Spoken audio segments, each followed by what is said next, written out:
Si vous voulez voir les choses mauvaises, vous les verrez. Mais vous continuerez la vie comme un mort.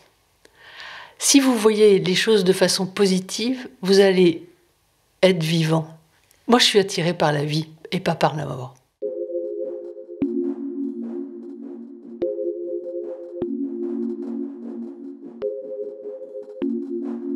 SOS Amitié a beau fêter ses 60 ans cette année, elle n'a rien perdu de sa vitalité.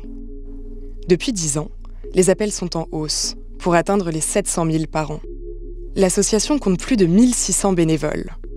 En plus de sa ligne téléphonique, l'organisation a désormais sa messagerie et converse en ligne avec les internautes, pour moitié des adolescents. Depuis sa création, son but est toujours le même. Écouter, dans l'anonymat, les personnes qui traversent une période difficile. Élise, ancienne médecin du travail, est bénévole à SOS Amitié depuis de nombreuses années. Elle a appris à recueillir la parole des personnes, sans les juger, ni les conseiller. Comme tous les bénévoles, Élise n'a pas le droit d'évoquer ses convictions au téléphone. Cependant, au fil des années, sa foi catholique et son engagement à SOS Amitié se sont enrichis l'un l'autre. Et les messages d'espoir et les souffrances entendues ont fait écho à sa propre vie. Élise a confié son histoire à Christophe Héningue, journaliste au quotidien La Croix. Place des religions, le podcast qui vous parle de l'actualité des religions dans la société. Dans Ainsi soit-elle, la première série de ce podcast, des femmes croyantes et engagées racontent comment elles vivent leur foi dans notre monde contemporain.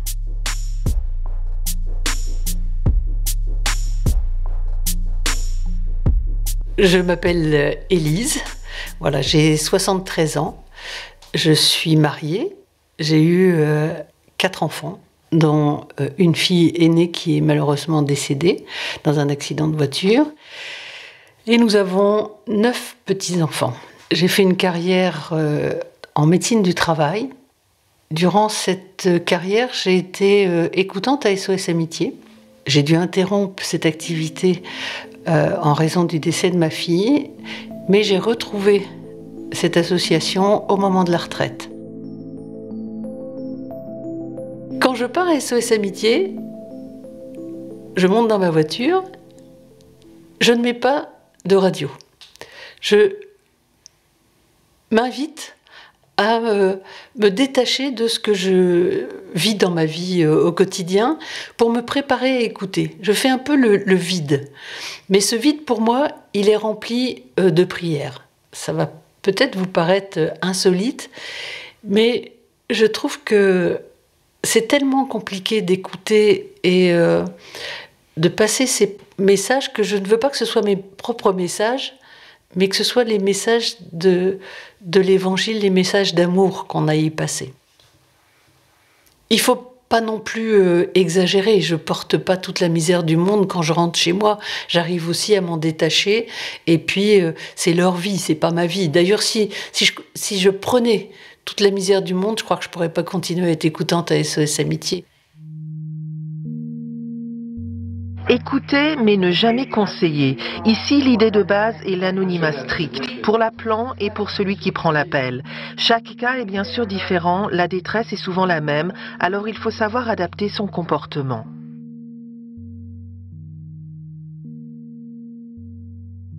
Ce qui est assez étonnant, c'est qu'on prend appel après appel et on ne sait jamais ce qui va s'entendre derrière l'appel. Il faut se reconditionner à chaque fois. C'est un effort, mais en même temps, c'est un grand acte d'humilité, d'accueillir l'autre tel qu'il est, différent à chaque fois. Pour moi, l'écoute, c'est un peu un drain dans l'abcès. Quand vous mettez un drain dans un abcès, la personne était sous tension, elle avait mal. Quand vous mettez le drain, par la parole par exemple, si on peut prendre une image, la parole va permettre à la tension de diminuer et la personne va aller mieux. Voilà. Et je crois que l'écoute permet de dégonfler les tensions intérieures, donc les souffrances des gens. J'ai été écoutante alors que je travaillais, puisque je vous ai dit que j'étais médecin. Ça a réinterrogé ma façon de me comporter par rapport aux patients. Alors mes patients étaient des salariés, mais je rends grâce d'une certaine façon à SOS Amitié de m'avoir appris à écouter les gens que je devais écouter. J'ai pas toujours des belles écoutes, hein. Il m'arrive de me tromper, il m'arrive aussi de ne pas entendre ce que l'autre veut me dire. Quand nous décrochons le téléphone, il y a une voix, il y a quelquefois des bruits, il y a des intonations qui nous permettent d'imaginer l'autre, voire parfois de le voir. Mais je ne suis pas sûre que ce soit très très important de voir l'autre. Ceci dit, ça nous permet d'être en empathie avec lui, de le comprendre comme si on mettait le visage de celui qui souffre ou de celui qui peut sourire. Et on voit tellement l'autre qu'on le voit pleurer. Et au fur et à mesure de la discussion, on voit son visage s'apaiser, se détendre, sourire et moins d'angoisse, quoi. Depuis un peu plus d'1 an, l'association a mis en place une écoute écrite. Le mail remplace, ou plus précisément complète, le traditionnel téléphone. On touche un public beaucoup plus jeune, et en particulier des jeunes de moins de 20 ans qui représentent près de 15% de nos appelants. Et dans l'ensemble, nous avons les 3/4 de nos appelants qui ont moins de 40 ans. Je porte en moi la vie des appelants, leurs souffrances et les interrogations que ça pose par rapport au monde aussi. Pourquoi certains vivent ça? Pourquoi ce monde est si difficile pour certains? Seigneur, prends pitié de tous ces gens-là, prends pitié de leur souffrance, prends pitié de ces vies difficiles.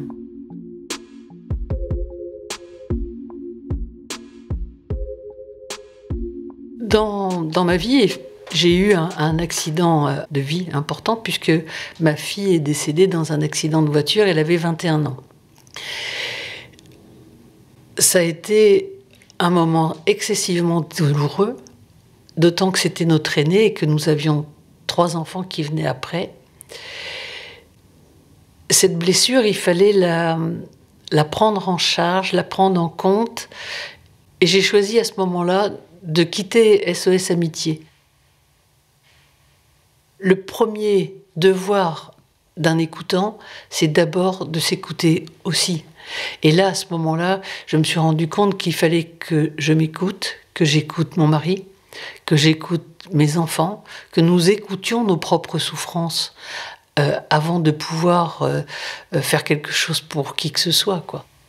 Ça a été un moment difficile, mais qui nous a reconstruits aussi. Il a fallu se reconstruire, qui nous a construits, reconstruits. Ça ne nous a pas fait décrocher. Dieu n'était pas responsable de ce qui nous est arrivé.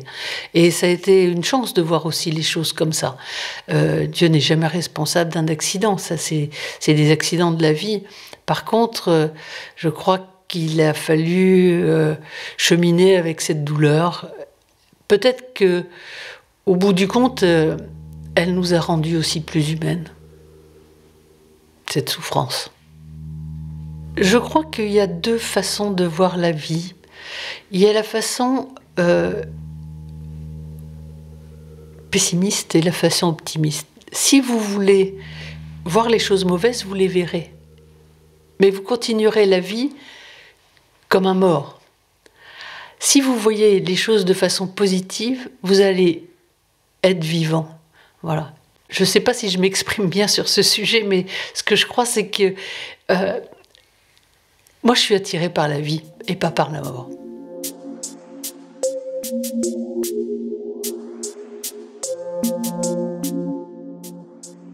Il y a un texte que j'aime bien, c'est le songe de Salomon. Ça vous dit quelque chose?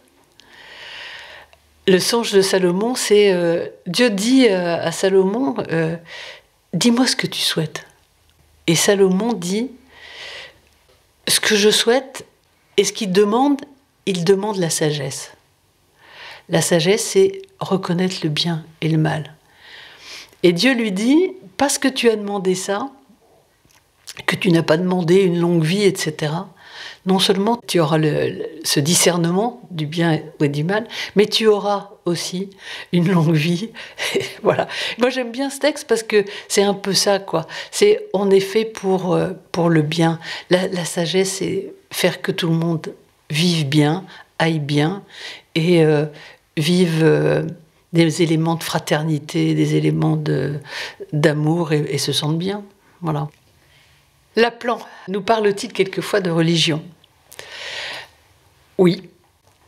Est-ce qu'il nous demande de répondre? Oui. Est-ce que nous y répondons? Non. C'est un retour, toujours retourner à la personne. Parce que c'est important pour vous, ce serait important pour vous.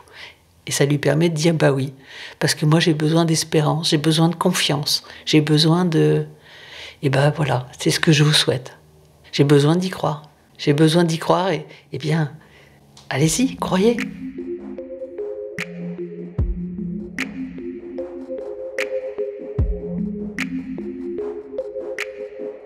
Moi, j'ai trouvé des prophètes sur ma route. Dans ma vie, j'ai des prophètes. Mes catéchistes étaient des prophètes. J'ai eu une amie en médecine qui a été un prophète pour moi. Et si j'en suis là, je sais que ma vie a été jalonnée par... Mon mari était un prophète pour moi en matière de religieux. Et des tas de gens sont des prophètes. Mais aux appelants de trouver leur propre prophète et d'avancer dans la foi avec ça, dans leur recherche avec ça. Il faut ouvrir les yeux. On ne peut pas ne pas voir les gens sur le chemin. Et ces gens-là, ce qu'ils appellent les appelants, ce sont mes frères, que je le veuille ou pas. Et voilà, et on les met sur notre route. Alors évidemment, c'est une route que je choisis de voir. Mais ça fait 10 ans que je la choisis, et je suis pas prêt, je crois, de quitter cette route, parce que c'est une belle route, la route d'SOS Amitié.